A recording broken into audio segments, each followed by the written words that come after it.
Good morning. It's the first Friday of the month, so that means it's time for Eye on Terre Haute. That's where we sit down with Terre Haute Mayor Duke Bennett and talk about what's been going on in the city. Thank you for joining us. It's great to be here.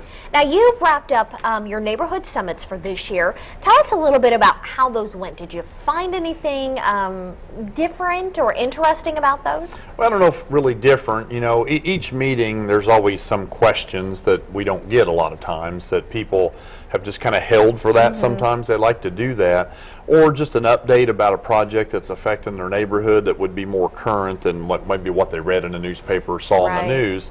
And so you get into those meetings, and the best thing is they get to hear a lot of information, and that generates some new questions they didn't even think about before they got there. And so that's why I think it's a really healthy exchange, that I share some information and then we have that interaction time. And the attendance was really good this year.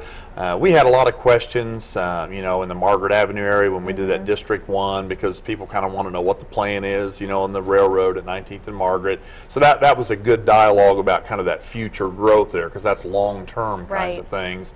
But throughout the city, people aren't talking about as crime as much as they were in the past, because we seem to be doing pretty good with that. Graffiti still pops up, you know, just about every section, and we've done really, I think we're making some major progress there too, and still need the public's help on that. But overall, nothing new. I guess you just as you move from area to area to the city, there's just some things that are more important to them that you know, we don't always hear unless we have these dialogues. When you were talking about Margaret Avenue, let's talk a little bit about that, because it seems to be, you know, chugging along. It keeps moving along.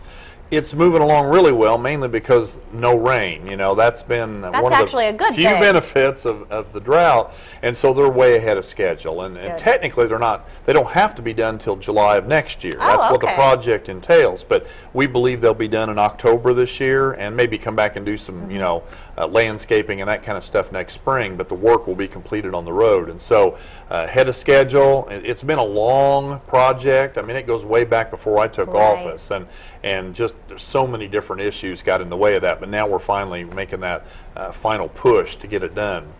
I have had some questions about the manhole covers down there. You know, they stick up a little bit. I've got several calls about that. We're not done paving, and so what they do is they put a top coat on at the very end. So when the other side of the road gets done, then they'll bring it up to the gutter pans, and it'll take care of that. So that's not permanent. That north side isn't done. It gets one more top coat, but they do it all at once, so there's not a seam down the middle that's off balance. That's really why they do that. And so that would hopefully answer that regular question I'm getting a lot about.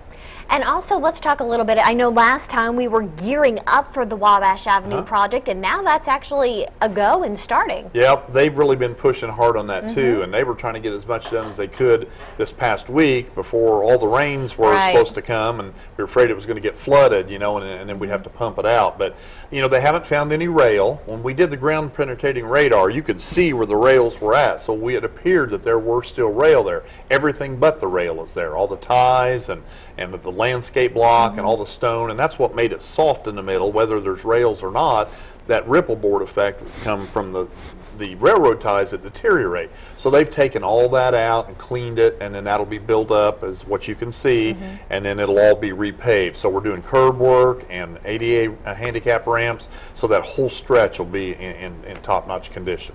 And when do you think that will wrap up? In the next couple of weeks. I mean, they're moving along pretty good. You should see that completed. As long as we don't have a lot of rain, they'll be done in the next couple of weeks.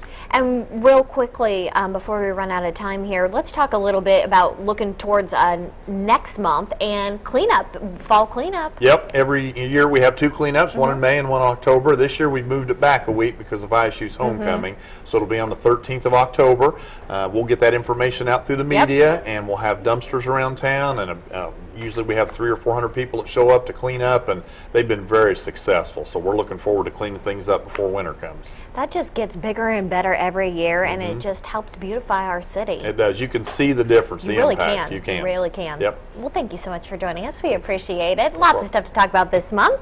And if you'd like to see this segment again, or you have a segment idea of your own, go to WTHI-TV.com and click on the community page.